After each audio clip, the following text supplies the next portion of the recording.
말씀과 기도로 하나님과 사람 앞에 거룩해집시다. 아멘. 네.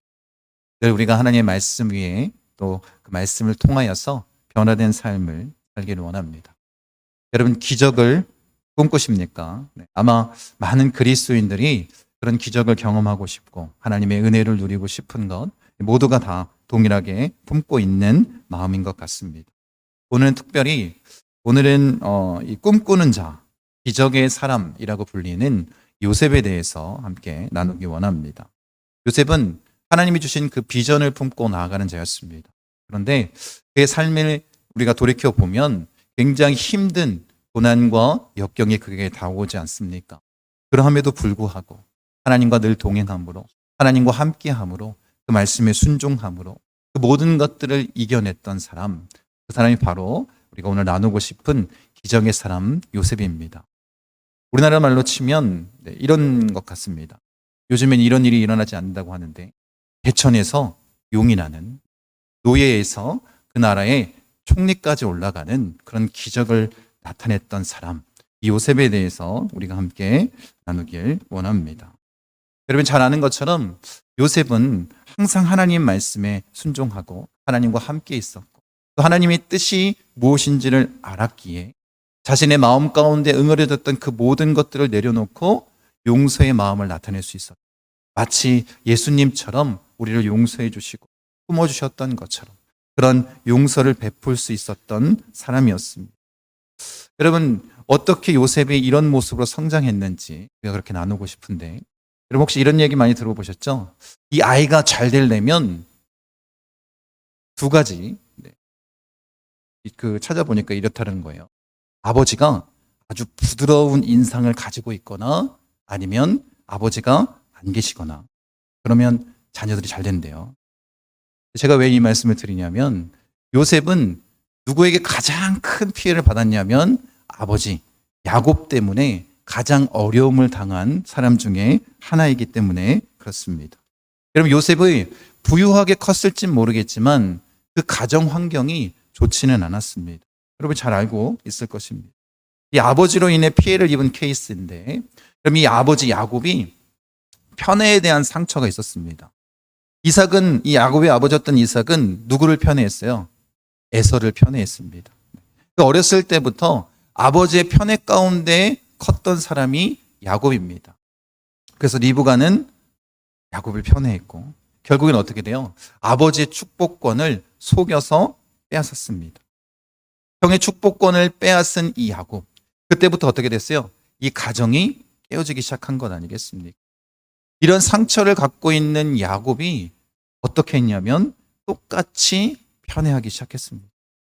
물론 라헬을 사랑했습니다. 그리고 라헬이 11번째로 낳은 아들 요셉. 근데 라헬이 베냐민을 낳다가 죽게 되었습니다. 그러니 그 사랑이 어쩌면 이 요셉에게 더 흘러갔는지도 모르겠습니다. 그래서 누구보다도 이 요셉을 편애하며 다른 형들보다도 그렇게 사랑을 베풀었던 것 같습니다. 여러분 한번 잘 생각해 보십시오. 그 가정 안에 우리가 살아가고 있다면, 편애를 받고 있는 사람은 모를지 모르겠지만 그렇게 부당한 대우를 받고 있는 자라면 마음이 상할 수밖에 없을 것입니다. 그러함에도 불구하고 이 야곱은 계속해서 누굴 사랑한 거예요? 요셉을 사랑했습니다. 여러분, 이 요셉이 그렇게 사랑 안에 컸는데, 여러분 우리도 인생을 살아가다 보면 이런 일이 있을 것입니다. 중요한 약속이 있는데 길을 가는 거예요. 다 알고 있는 길입니다. 이 길로 가면 약속 시간에 늦지 않게끔 도착할 수 있기에 그렇게 계산해서 가고 있는데, 갑자기 공사 중이라고 우회해서 돌아가라고 한다면 여러분 마음이 어떻겠습니까? 굉장히 당황스럽고 어렵지 않겠습니까? 우리의 인생 가운데도 이런 우회 도로가 있다는 거예요. 지금 야곱이 어땠어요? 아버지의 사랑도 받고 그렇게 부족함이 없이 컸습니다. 그런데 야곱이 인생의 우회 도로를 만난 건 아니겠습니까? 느닷없이 이 형들이 노예로 팔아버렸습니다. 아무도 예측할 수 없었던 그 인생의 우회 도로를 만난 건 아니겠습니까? 우리의 인생도 그렇습니다. 우리가 예측할 수 없이 그런 일들을 당할 수 있다는 거예요. 그런데 여러분 기억할 것은 무엇이냐면 이 우회 도로가 인생의 끝이 아니다라는 것입니다. 그곳에서 하나님께서 역사하시고 우리가 하나님 온전히 믿고 바라본다면 하나님께서 우리를 연단시키신 이후에 우리에게 형통한 삶, 그 기적을 경험하게 하시는 건 아니겠습니까? 우리가 잊지 말아야 될 것은 그 하나님만을 온전히 믿고 의지하는 마음으로 달려나가는 자가 되기를 원합니다. 요셉의 삶을 한번 살펴보면 이렇습니다. 어린 나이에 굉장히 충격적인 이야기를 듣고 보게 됩니다. 자기의 누나였던 디나가 성폭행을 당했습니다. 이것 하나만으로도 굉장히 충격적일 텐데 형들이 밤에 나갔다가 집에 돌아왔는데 어떻게 하고 돌아왔어요? 온몸에 피치를 하고 돌아왔습니다. 사람을 죽이고 돌아온 것을 요셉이 본 것입니다. 요셉이 어렸을 때 아마 그 모습이 굉장히 충격적으로 다가왔을지 모르겠습니다. 그래서 어쩌면 형들을 바라보는 시선이 달라졌을지도 모르겠습니다. 문제는 뭐냐면 그런데도 불구하고 계속해서 이 아버지 야곱은 요셉만을 편애했다는 것입니다. 그래서 형들의 시기를 사게 된 건 아니겠습니까? 여러분 그 사랑, 그 극단적인 사랑의 모습을 어떻게 표현했냐면 요셉만 채색 옷을 입혔다라는 거예요. 히브리어로 보면 이 단어가 불분명한데 이 채색 옷이라는 단어가 쓰인 곳이 한 군데가 있습니다. 사무엘하 3장 18절에 보면 다윗의 공주였던 다말이 채색 옷을 입었다라고 이야기를 하고 있습니다. 이 채색 옷은 아무나 입는 옷이 아니라 귀족들이 또 예복으로서 입는 그런 옷이었습니다. 일을 할 수 있는 옷이 아니라 그렇게 꾸밀 수 있고 그런 의미 있는 자리에 나갈 때 입는 예복과 같은 옷이었습니다. 그러니까 어때요? 형들은 다 무슨 옷을 입고 있어요? 양을 치기 위해서 일하기 위한 옷을 입고 있었다면 요셉은 뭐 하고 있어요? 아무 일도 하지 않는 그렇게 채색 옷만 입고 다녔다라는 것입니다. 그런 형들이 미워할 수밖에 없는 것 아니겠습니까? 그런데 이 채색 옷에는 두 가지 의미가 있습니다. 첫 번째는 뭐냐면 순결이라는 의미를 가지고 있습니다. 여러분 그래서 야곱이 채색 옷을 입혔던 이유는 뭐냐면 르우벤은 어때요? 아버지의 침상을 더럽혔습니다. 그리고 형제들은 어때요? 사람을 죽이는 살인을 저질렀습니다. 그런데 누구만 이 요셉만큼은 순결하게 상장하기를 원하는 마음에서 채색 옷을 입혔는지도 모르겠습니다. 여러분 이 야곱을 한번 생각해 보십시오. 야곱의 삶은 어땠냐면 자신은 어때요? 자신의 이익을 위해서 자기가 원하는 것이 있으면 남을 속이는 삶을 살았습니다. 아무렇지도 않게 사기치면서 살았던 삶 아니겠습니까? 비겁하게 남을 속이거나 부정적인 일을 서슴없이 행했던 그런 삶을 산 자였습니다. 아니 어쩌면 우리가 이런 인생을 사는지도 모르겠습니다. 우리가 그리스도인이고 예수님을 믿고 그 은혜를 경험했음에도 불구하고 주님을 잘 알고 있음에도 불구하고 세상적으로 이익이 있는 일에 내가 원하는 그 일에 남을 속이거나 부정적인 그 일들을 아무렇지도 않게 저지르면서 살고 있는 것은 아닙니다. 예수님을 믿고 있다고 하지만 예수님을 안다고 말하고 있지만 이 야곱과 같은 인생을 사는 것이 오늘 이 시대를 살아가는 우리의 모습은 아닙니까? 여러분 그렇기 때문에 지금 이 아버지 야곱이 원했던 것은 다른 것이 아닙니다. 내 아들 요셉만큼은 어떻게 성장하길 원하는 거예요? 순결하게 자라가길 원하는 거예요. 여러분 우리가 정말로 야곱 같은 인생을 살고 있지만 여러분도 다 동일한 마음 아니겠습니까? 우리의 자녀만큼 어땠으면 좋겠다라는 거예요. 요셉같이 순결하게 성장하길 원하는 것 아니겠습니까? 여러분 그래서 부모의 기도가 무엇보다 중요합니다. 야곱 같은 사람에게서도 누가 나올 수 있어요? 요셉같이 순결한 자녀가 나올 수 있어요. 그런 의미를 담아서 채색 옷을 입힌 것입니다. 여러분 우리도 그렇게 우리 자녀를 위해서 축복하며 기도하며 나간 자가 되기를 원합니다. 또 다른 의미는 뭐냐면 이 복색으로 완전한 신분의 차이를 드러냈다라는 거예요.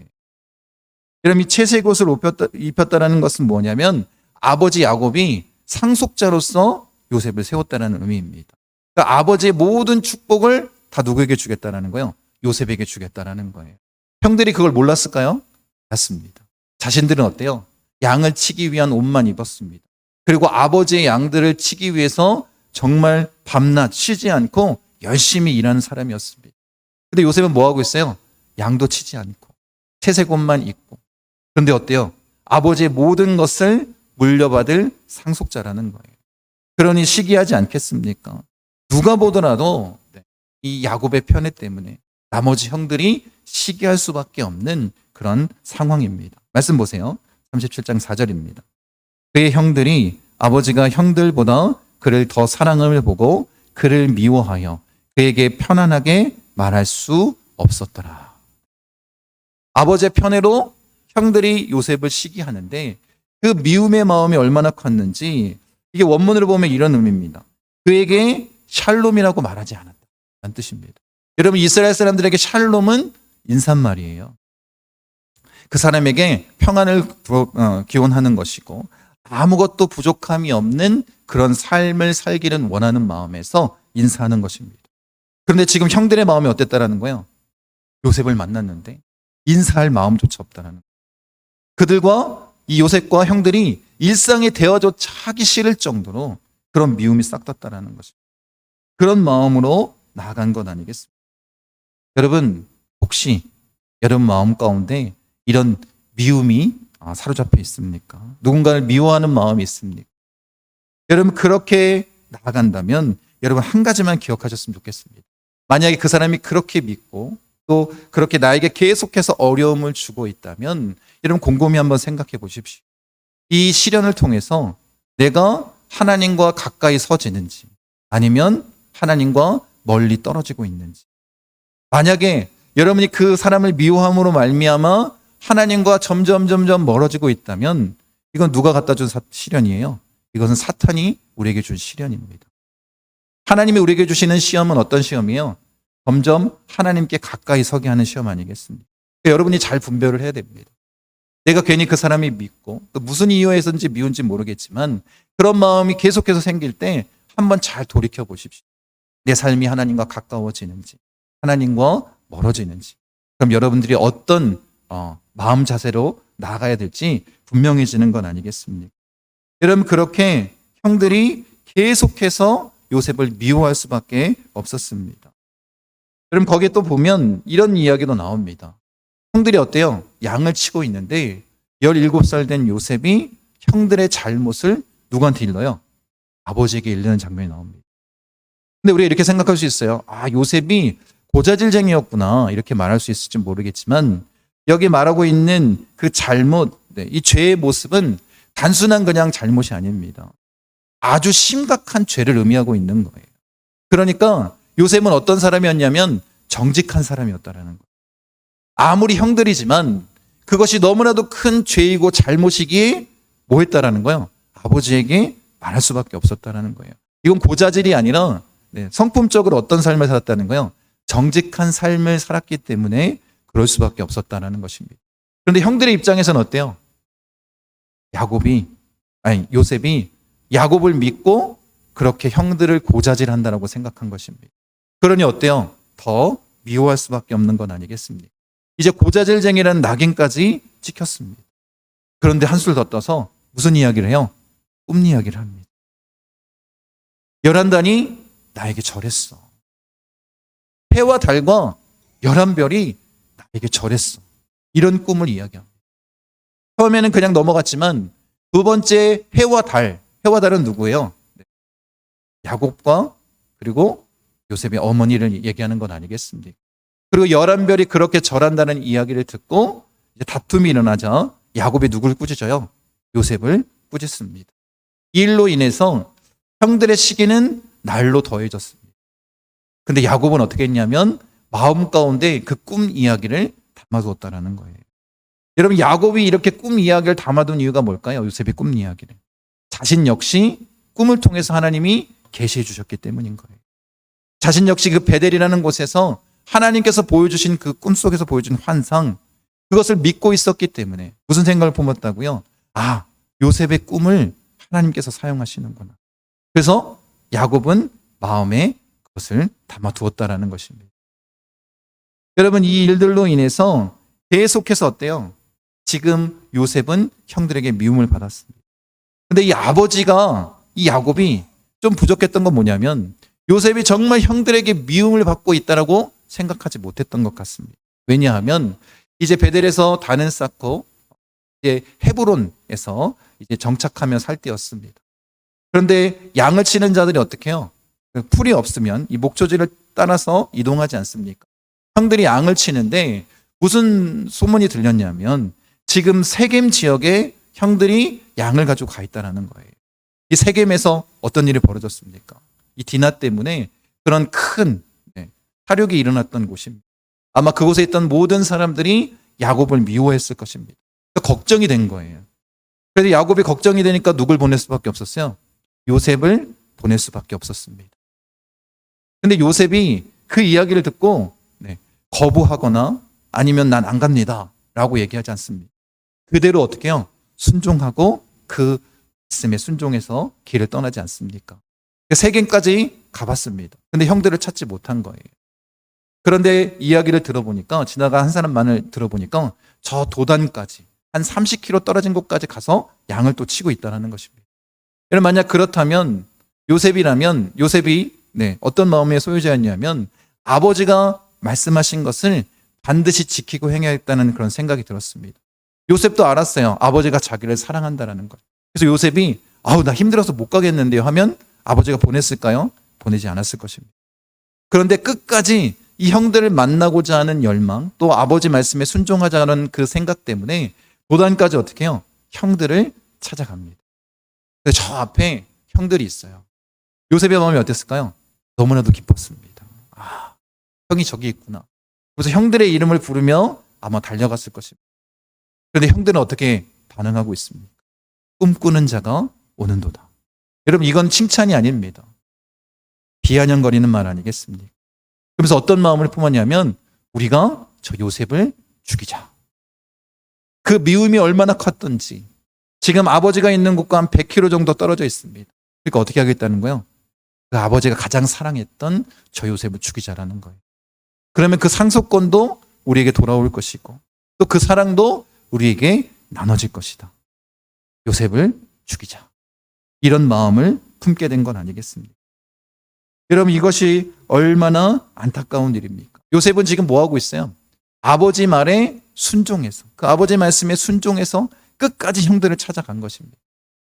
웃는 모습으로 꽃을 들고 형을 찾아갔는데 형들은 뭐 하고 있어요? 칼을 들고 맞이하고 있는 것 아니겠습니까? 여러분 이런 충격적인 일을 지금 요셉이 당한 것 아니겠습니까?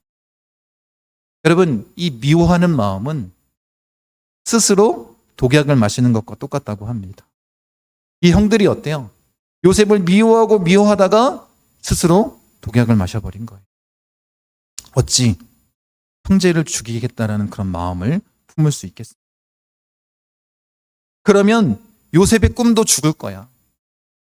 요셉이 가지고 있는 모든 것들이 다 우리의 것이 될 거예요. 이런 생각만 품게 된 건 아니겠습니까? 그 분노가 사람을 죽일 수도 있는 건 아니겠습니까? 여러분 고로쇠 나무 아시죠? 고로쇠 나무 이렇게 상처 내면 이렇게 물 이렇게 주는. 근데 이 고로쇠 나무가 자신이 가지고 있는 잉여물만 내뱉을 수 있다는 거예요. 보통 18m 한 나무에서 18리터를 18리터를 나눠줄 수 있다는 거예요. 근데 그 이상을 빼내면 어떻게 될까요? 나무가 마를 수밖에 없고 그렇게 마른 나무는 어떻게 될까요? 불에 잘 탑니다. 그럼 여러분도 영적으로 마찬가지예요.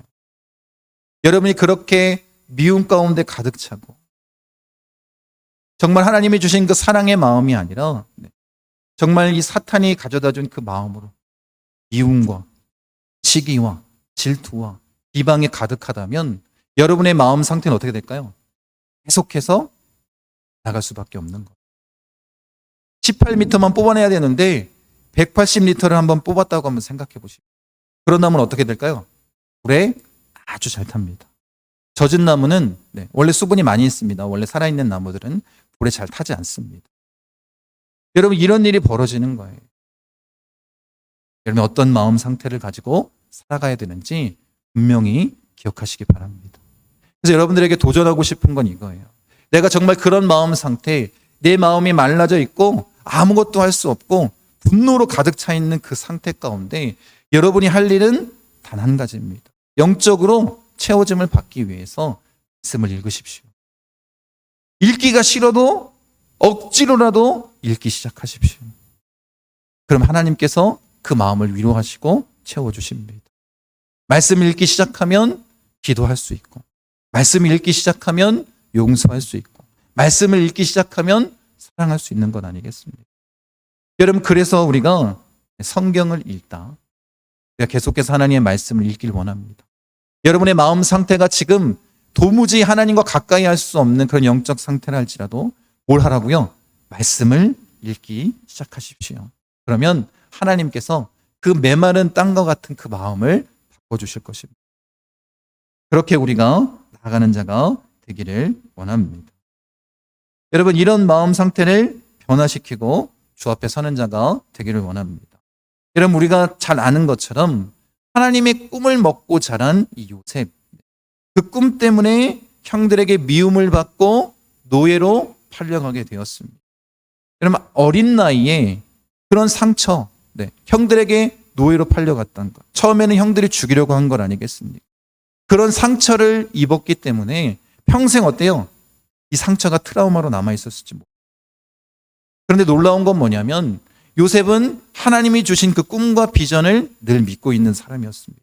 그 원망과 불평이 그를 따라온 게 아니라 어떻게 해서든지 어떤 상황과 환경 가운데서든지 나는 하나님과 함께 있어야 돼. 어떻게 해서든지 하나님과 동행하는 삶을 살아야 되겠다. 이것이 요셉이 가지고 있었던 태도였다라는 것입니다. 여러분, 요셉보다 더 큰 상처를 받은 사람들이 얼마나 많이 있겠습니까? 지금 살아가는 사람들 중에. 그러함에도 불구하고 요셉은 어땠다라는 거예요? 원망과 불평이 아닌 하나님과 가까이 서겠다라는 그 꿈과 비전을 바라보고 나아가는 자였다라는 것입니다. 여러분, 우리가 놀라운 건 그거예요. 요셉이 그런 삶의 모습을 가지고 살아가자 누가 가장 먼저 알아차릴까요? 주변에 있는 사람들이 요셉이 어떤 사람인지를 알기 시작합니다. 말씀 보세요. 같이 한번 읽겠습니다. 보디발의 시선입니다.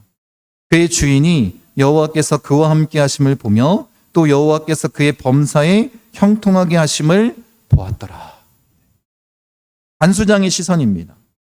간수장은 그의 손에 맡긴 것을 무엇이든지 살펴보지 아니하였으니 이는 여호와께서 요셉과 함께 하심이라.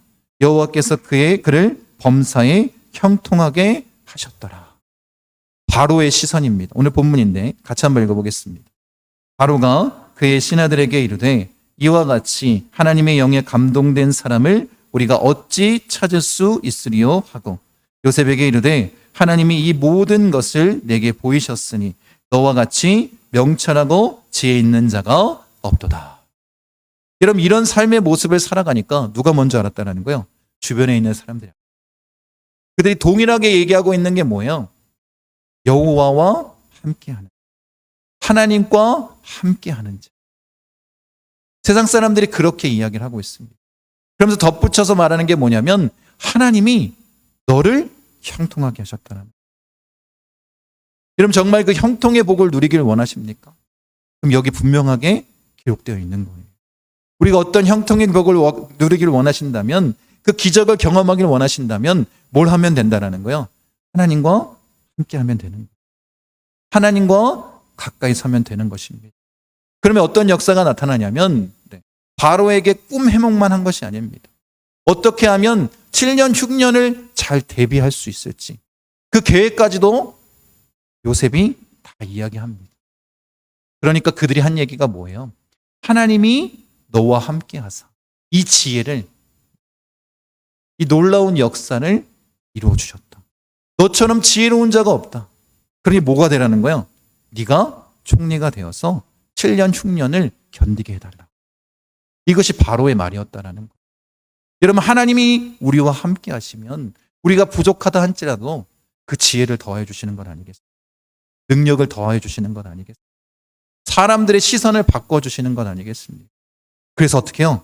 하나님과 가까이 할 때 형통의 복이 임하는 것입니다. 기적이 임하는 건 아니겠습니까? 여러분들이 이 한 가지를 잊지 않기를 원합니다. 여러분, 복 있는 사람의 태도는 다른 것이 아닙니다. 원망과 불평이 아닙니다. 어떤 삶을 사는 거예요? 하나님과 함께 나아가는 자. 하나님의 말씀에 순종하는 삶을 사는 것입니다. 하나님의 마음으로 용서하고 사랑하고 베푸는 건 아니겠습니까? 여러분, 그런 마음으로 우리가 나아가는 자가 되기 원합니다. 여러분이 하나님과 가까이 서 있지 않다면 우리의 마음을 계속해서 불태울 수밖에 없을 것입니다. 그런데 우리가 하나님과 가까이 서 있을 때 그 불타는 마음을 주님께서 어떻게 해요? 성령의 단비로 적셔주시는 건 아니겠습니까? 더 풍성한 은혜를 베풀어 주시는 건 아니겠습니까? 여러분, 그래서 이 곡식을 얻기 위해서 찾아온 이 형들을 바라봤을 때 요셉이 뭐 할 수 있었던 거예요? 그들을 용서할 수 있었습니다. 그들을 품어줄 수 있었던 거예요. 그들과 함께 할 수 있었던 것 아니겠습니까? 여러분, 이 모든 것, 이 요셉이 용서할 수 있었던 이유는 그의 마음이 착해서가 아닙니다. 왜 용서할 수 있었을까요? 하나님의 섭리가 무엇인지를 알았기 때문이에요. 하나님의 뜻이 무엇인지를 알았기 때문입니다. 왜요? 하나님과 함께하는 자였기 때문에.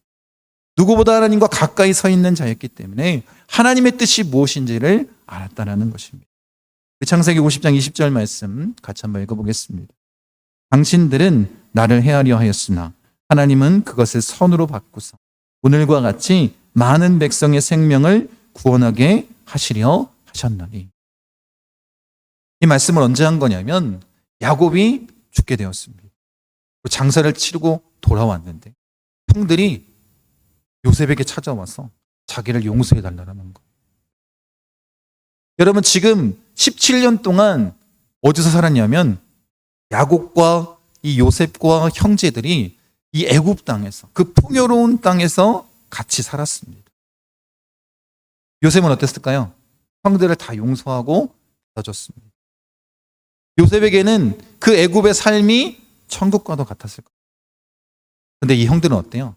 아직 죄책감으로 반드시 요셉이 우리에게 보복할 거야. 아버지가 죽게 되었으니까, 아버지가 이제 없으니까 요셉이 우리를 죽일지도 몰라. 여러분, 이런 마음을 가지고 몇 년 동안 산 거예요. 그 풍요로운 땅에서 17년간을 살았습니다. 형들에게 이 애굽 땅은 천국의 땅이 아니었습니다. 하나님의 나라가 아니었습니다. 지옥과도 같은 삶을 산 거예요. 먹을 것이 많고 좋은 옷을 입고 잘 사는 것처럼 보일지 모르겠지만 그 마음은 어땠다는 거예요? 죄책감으로 인해서 지옥과도 같은 삶을 살아갔다는 거예요. 여러분, 마치 이것과 같지 않습니까? 요셉을 우리가 예수님을 예표하는 사람이라고 말하고 있는데 예수님이 어떻게 하셨어요? 십자가에서 우리를 위해서 다 그 구원의 은혜, 우리의 모든 죄를 사하여 주셨습니다. 그런데 어떻게 한 거예요? 그 은혜를 믿지 못하고 아직도 계속해서 죄책감에 그렇게 사로잡혀 살아간다. 그 신앙의 모습이 어떻습니까? 정말 예수님 때문에 행복한 삶을 살고 있습니까? 아니면 천국을, 하나님 나라를 주님께서 허락하셨음에도 불구하고 이 형들처럼 마치 지옥과도 같은 그런 삶을 살아가고 있다면 이것보다 더 안타까운 일이 어디 있겠습니까?